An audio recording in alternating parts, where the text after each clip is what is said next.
전 세계적으로 중국발 코로나 바이러스 이후 IT 기기의 수요 증가가 뚜렷한 모습인데요. 누구나 쉽게 접근할 수 있는 스마트폰의 성장도 예외는 아닐 것입니다. 이러한 가운데 삼성전자가 전 세계 스마트폰 시장에서 1위 자리 고수는 물론 저가 제품으로 무장하여 호시탐탐 1위 자리를 넘보고 있는 중국 업체들을 단칼에 제압하고 재역전에 성공하는 등 승승장구하고 있습니다. 얼마 전 보도에 따르면 유럽 시장에서 삼성은 스마트폰 제조사 중 점유율 1위를 굳건히 지켜냈습니다. 지난해 유럽에서 팔린 스마트폰 세대 중 한 대꼴로 삼성전자 제품을 선호했다는 결과를 보였는데요.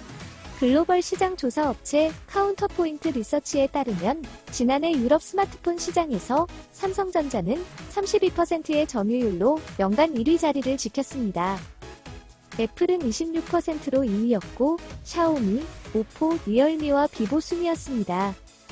특히 지난해 유럽 시장은 월별 순위에서 4차례나 1위가 바뀌는 등 업체 간 경쟁이 치열했던 것으로 조사되고 있어 이번 삼성전자의 최종 승리는 더 값진 결과물인 것입니다.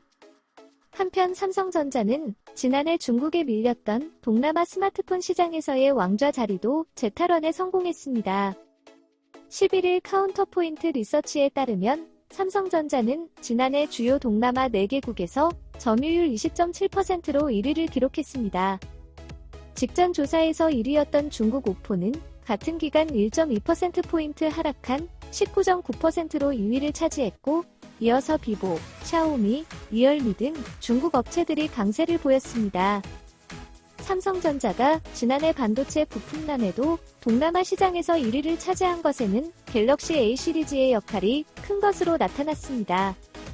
이는 가성비를 중요하게 보는 동남아에서 큰 인기를 끈 것으로 관측됩니다. 카운터포인트 리서치 관계자는 갤럭시 A 시리즈가 핵심 키였다며 삼성전자는 지난해 발생한 반도체 공급 이슈로 베트남 생산 공장에서 차질이 생겼지만 하반기에 다시 점유율을 회복했다고 설명했습니다.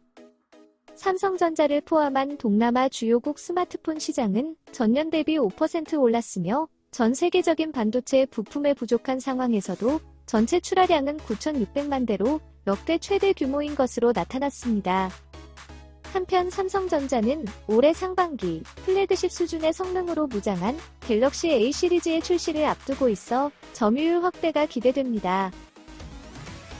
지금까지 시청해주셔서 감사합니다. 구독하기, 좋아요 많이 눌러주시고요. 댓글도 많이 남겨주시면 감사하겠습니다.